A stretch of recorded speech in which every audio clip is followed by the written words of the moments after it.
Hi எல்லாருக்கும் வணக்கம், எப்படி இருக்கீங்க? இன்றைக்கி நம்ம வந்து பாதாம் குல்ஃபி எப்படி பண்ணுறதுன்னு பார்க்க போகிறோம். என்னென்ன பொருட்கள் தேவைன்னு சொல்கிறேன், நோட் பண்ணிக்கிறீங்களா?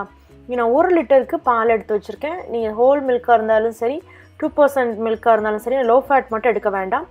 1/2 கப்புக்கு சீனி எடுத்திருக்கேன். இது நான் ஆர்கானிக் சுகர் எடுத்திருக்கேன், அதனால தான் பழுப்பு கலரில் இருக்குது. இதுக்கு பதிலாக நீங்கள் ப்ரௌன் சுகர் இருந்தால் அதையும் 1/2 கப் அதை கூட நீங்கள் சேர்த்துக்கலாம். அதுக்கப்புறம் நான் முந்திரி பருப்பு 2 டேபிள் ஸ்பூன் கிடிச்சு வச்சுருக்கேன். பாதாம் இருக்கு இல்லையா, பாதாமையும் ஒரு 3 டேபிள் ஸ்பூன் கிடிச்சு வச்சுருக்கேன். நீங்கள் வேணால் கேஷ்யூ நட்ஸை கொஞ்சம் கம்மி பண்ணிக்கலாம், அதாவது 1 டீஸ்பூனுக்கு போட்டால் போதும். ஏலக்காய் வந்து ஒரு 1/2 டீஸ்பூனுக்கு எடுத்திருக்கேன். குங்குமப்பூ கொஞ்சம் எடுத்திருக்கேன். நீங்கள் வந்து பாலை இந்த மாதிரி அடிகனமான பாத்திரத்தில் ஊற்றிடுங்க. ஊற்றிட்டு மீடியம் ஹீட்டில் வச்சே சூடு பண்ண ஆரம்பிங்க. பால் நல்லா கொதிச்சதுக்கப்புறம் நம்ம எடுத்து வச்சுருக்க முந்திரி பருப்பு, கேஷ்யூ நட்டு, சீனி, அப்புறம் ஏலக்காய் இருக்கு இல்லையா, ஏலக்காய் பொடி, அதையும் போட்டு நல்லா கிண்டுங்க. இப்போ பாலுடைய அளவை பாருங்கள், இந்த பாத்திரத்தில் பாதி அளவுக்கு இருக்குது. இது வந்து இன்னும் கீழே இறங்கணும், இன்னும் நல்லா வற்றணும். அது வரைக்கும் நம்ம கிண்டி விட்டுட்டே இருக்கணும். நீங்கள் இந்த மாதிரி உடன் ஸ்பூனை மேலே இந்த மாதிரி வச்சுட்டிங்க அப்படின்னா பால் பொங்கியும், ஆனால் வெளியே வடியாமல் உங்களுக்கு இருக்கும். அந்த காரணனோடய அப்படியே நின்றுக்கிறோம்.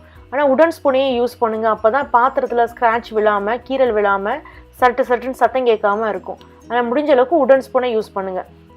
இதே மாதிரி கிண்டி விட்டுட்டே இருக்கணும். அது மாதிரி அடுப்பை கம்மியில் வச்சுருக்கணும். அப்படி நீங்கள் அடுப்பை ஹையில் வச்சுருந்தீங்க அப்படின்னா என்ன ஆகும்னா, அது கீழே அடி பிடிச்சி ப்ரௌன் கலரில் மிதக்க ஆரம்பிச்சிடும். இப்போ பாருங்கள், பால் நல்லாவே வத்திடுச்சு. இப்போ நம்ம அடுப்பை ஆஃப் பண்ணிடலாம். அடுப்பை ஆஃப் பண்ணிவிட்டு அதுக்கப்புறம் நம்ம குங்குமப்பூ சேர்க்கலாம்.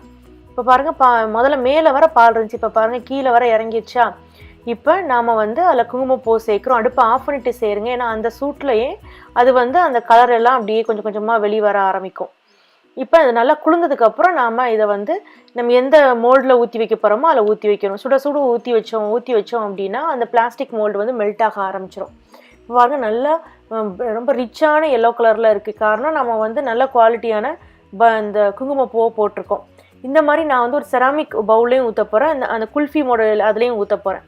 இந்த செராமிக் மோல்ட்லையும் இப்போ ஊற்றி அதையும் நல்லா மூடி போட்டு வச்சுருங்க. அதே மாதிரி அந்த பாப்சிக்கிள் மோல்டு இருக்குல்லையும் அதுலேயும் ஊற்றிருக்கேன். இதை என்ன பண்ண போகிறேன்னா, இதுக்குள்ளே அந்த பிளாஸ்டிக் மூடியை வச்சு மூடாமல் நான் இந்த மாதிரி பாலித்தீன் கவர் வச்சு கவர் பண்ணி கீழே ரப்பர் பேண்ட் போட்டுட்டு கத்தியால் நடுவில் ஓட்டை போட்டுட்டு இந்த ஐஸ்கிரீம் குச்சி அப்படியே உள்ளே வச்சிட போகிறேன். ஸோ நம்ம குழந்தைங்களுக்கு எடுத்து கொடுக்கும்போது சாப்பிடும்போது வசதியாக இருக்கும் இல்லையா, அதனால தான். இதை நீங்கள் அப்படியே ஃப்ரீசருக்குள்ள 8 மணி நேரமாவது வைக்கணும். அப்படி இல்லைனா ஓவர் நைட் வச்சா கூட ஓகே, அது கூட நல்லா தான் இருக்கும். நீங்கள் அங்கே ஃப்ரீசர்லேருந்து எடுத்ததுக்கப்புறம் அதை வந்து ஒரு பாத்திரத்தில் நல்லா குளிர்ந்த தண்ணி, அதாவது ரூம் டெம்பரேச்சர் அளவுக்கு தண்ணி இருக்கும், அந்த வாட்டருடைய டெம்பரேச்சர் இருக்கணும்.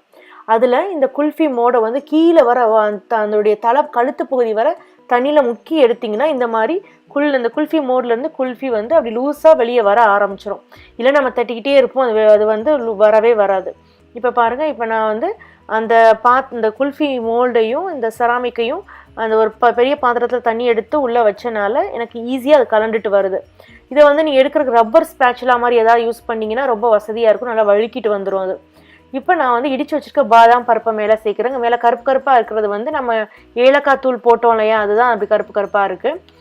இப்போ நமக்கு ரொம்ப அருமையான பாதாம் குல்ஃபி வந்து வீட்லேயே ரெடி ஆயிடுச்சு. இது சம்மருக்கு குழந்தைங்களுக்கு வீட்லேயே நம்ம செஞ்சு கொடுக்கலாம், ரொம்ப ஹெல்த்தியும் கூட. ஏன்னா நல்லா பால் தான் நம்ம சேர்த்துருக்கோம் இதில். இதை ட்ரை பண்ணி பாருங்கள். ட்ரை பண்ணி பார்த்துட்டு உங்கள் கமெண்ட்ஸை சமையல் விருந்தில் போஸ்ட் பண்ணுங்கள். இந்த வீடியோவை லைக் பண்ணுங்கள், சேனலை சப்ஸ்கிரைப் பண்ணுங்கள்.